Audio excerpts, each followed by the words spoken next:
Banks are looking very, very shaky right now, guys. I don't know if you've been reading the news and keeping up on the news, but bank after bank is collapsing and failing. We begin this morning with the banking blame game. A financial actor of the size of the Silicon Valley Bank, for instance. Got, three troubled banks that were, have basically been handled in various ways. There were crisis talks and hastily negotiated deals. Following last night's emergency takeover of the troubled Swiss bank Credit Suisse.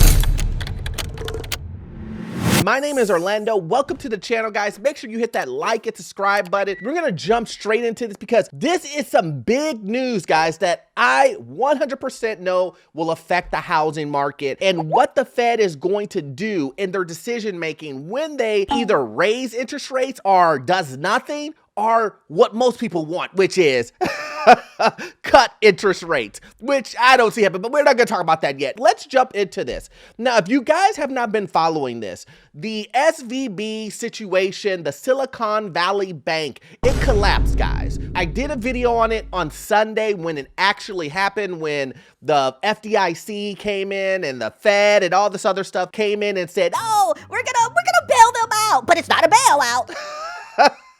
When they came in and said, "Oh, don't worry, we do know that the FDIC limit is $250,000. Oh, we're not gonna put that cap on it. It's gonna be unlimited."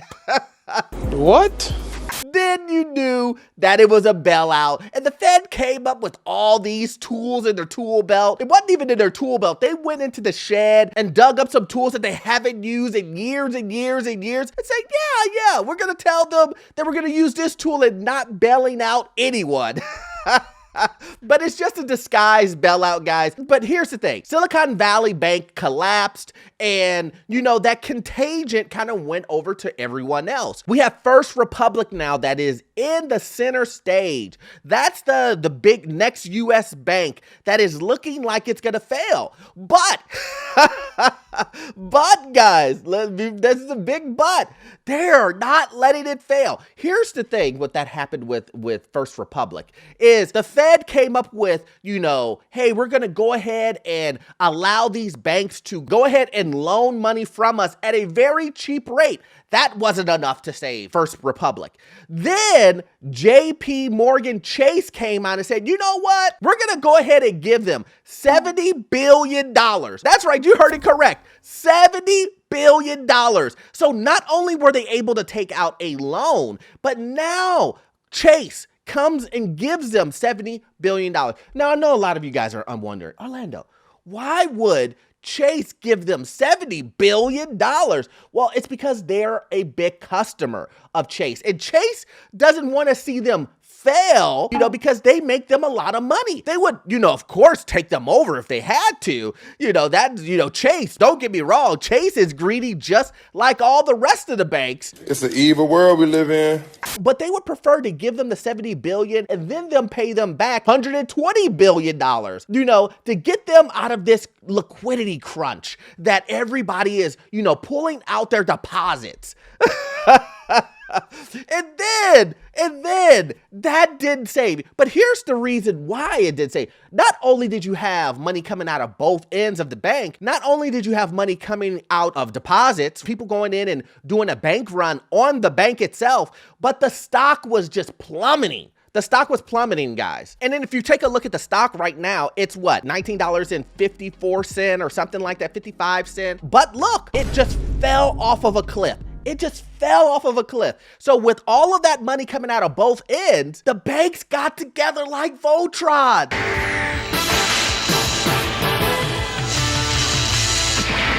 They said, with our powers combined, we're gonna make this bank survive. 11 banks put their powers together and they gave them $30 billion. Now, should you be worried, guys? This is the thing. Should you be worried when other banks have to take care of other banks? most people would say, so long as not taking out of the taxpayer money, then I don't really care what they do. And I'm kind of on that boat too. But we always know that these banks, the government, eventually they're going to do some accounting trickery to pull money out of our pockets. So let's take a look at it. It says First Republic becomes the latest bank to be rescued, this time by its rivals. And don't let these greedy banks think that they have some type of honor. It's honor among thieves. That's really what it is. They're just trying to make sure that, hey, we're saving you. We're saving you. So when we need to get saved, you will do the same thing for us.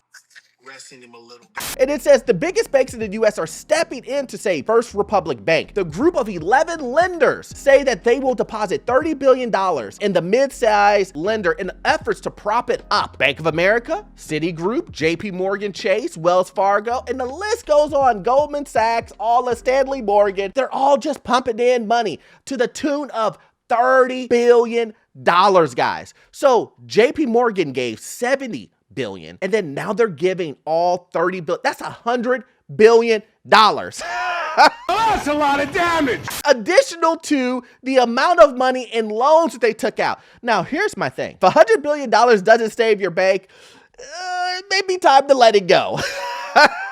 It just may be time to let it go, guys. I don't know. And it doesn't help. It doesn't help if you bank with these guys that you see all this money being pumped in, but yet you see the stock price continuing to drop. Do you want to be the person left with the hot potato in your hand? I mean, I don't, but here's the problem. A lot of these companies, and we're going to jump into this in a second, they're doing a lot of this without approval, stockholder, nothing. They're just doing it to save the bank. A lot of people who invested money into these banks, stockholder, bondholders, all this stuff, they're losing money. Then the next thing that happened after that, guys, is Credit Suisse. It's a Swiss bank, right? We're going global now, right? Just to kind of show you how far this is really going and how this will affect you. I promise you, I'll bring it back around, guys. But this is super important for you to know. Not only is it super important for you to know, this is super important that if you were to have your money in one of these banks that is going through this trouble, you should probably think to yourself, am I really at risk? Okay, so Credit Suisse here was going through their troubles. They were having liquidity troubles, same as what we were talking about with SVB, same thing that First Republic, and they were over the weekend looking for someone to come in and buy them. And long behold, after they borrowed $50 billion from the Swiss government, after they've took multiple loans out, after they've raised capital, after they did all of that, guys, UBS came in and bought them for $3 billion. Oh, no. I know you guys may not understand why I'm like this is such a big deal. They bought them for pennies on the dollar. Yes, sir! Guys, pennies on the dollar. And there are a lot of people are saying, Orlando, what are you talking about? Just last October, the Saudi National Bank invested $1.5 billion into a 10% stake. So that would have the bank valued at $15 billion. That was just October 2022, guys. October 2022, they were valued at $15 billion. And their biggest rival buys them for $3.2 billion. Oh, man. Sensational. And this is the reason why it's so important. Like, they got a steal on it. The amount of property that they got out of this, it probably was at a 90%. It was at a 90, 80% discount. It was a unbelievable buy for them. Now, all of the investors, everybody who invested money with them, everybody who bought into their corporate bonds, all of that, everybody got wiped out. Everybody, stockholders. If you're a stockholder in Credit Suisse, oh man, you reaching for the stars. You are trying to sell the stock so fast right now. When the news came out over the weekend, you couldn't sell it fast enough. When Monday came out, you couldn't sell it fast enough. Let's take a look at the stock. Look at that. Hockey stick, drop. I mean, it just dropped, and you couldn't sell it fast enough. And then all the individuals, if you bought corporate bonds, and let me explain what a corporate bond is really quickly. A corporate bond is basically an IOU when the company is trying to raise money and individuals invest and you're going to get a return on your money, right? So you come to me and you say, hey, I'm corporation ABC, and you can trust that I will pay you back your money and I will give you this IOU to say that I'm going to give you back your money. Well, in this situation, $17 billion worth of corporate bonds just got erased. They are worthless. So if you get all that $17 billion that people invested into Credit Suisse, is gone.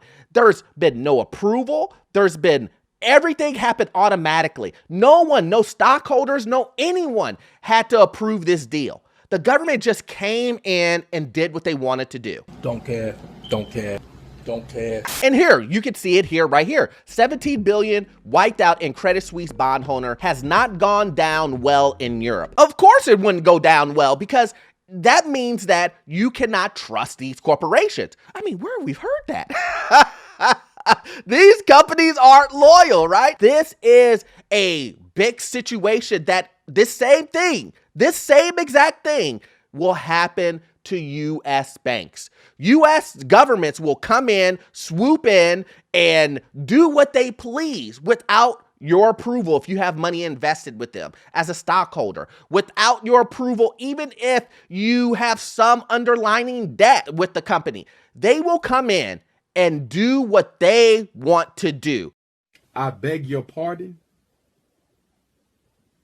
I beg your pardon. All of the rules and regulations will be erased because of some emergency rule book that's probably they have to blow dust off of and say, we're going to use this rule to say that we can overstep and we can do what we want to do to convert this any way that we want to do to achieve whatever agenda it is.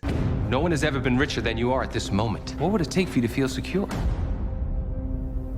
More. So you guys have to be very, very, very careful. If one of your banks is going through something like this, I'm not telling you what to do, but I would be very, very, very worried if one of my banks was a Credit Suisse, if one of my banks was a First Republic, I would not feel comfortable having my money there. That's just me. That's just me. And not to make this video long, guys, but how does this really affect the housing market? How does this really affect you? Well, as we see right here, a lot of people are saying that it's going to really affect the housing market when it comes to rates. And if we take a look at the rates right now, what is it, 7.2%? I mean, they've actually went up since all of this news is coming out. It actually went up. It did go down, and everyone thought that it was going to continue to go down. And I've told you guys this over and over again. These rates are so volatile. They're going down, down, up. It's a roller coaster. It's continuing to be a roller coaster because so much news is coming out. Everything is down, from stock market to the Fed raising rates to housing prices are somewhat dropping. And they were seeing credit card debt, auto loan delinquencies. All of this stuff is just starting, guys. And I want you guys really, really, really listen to me.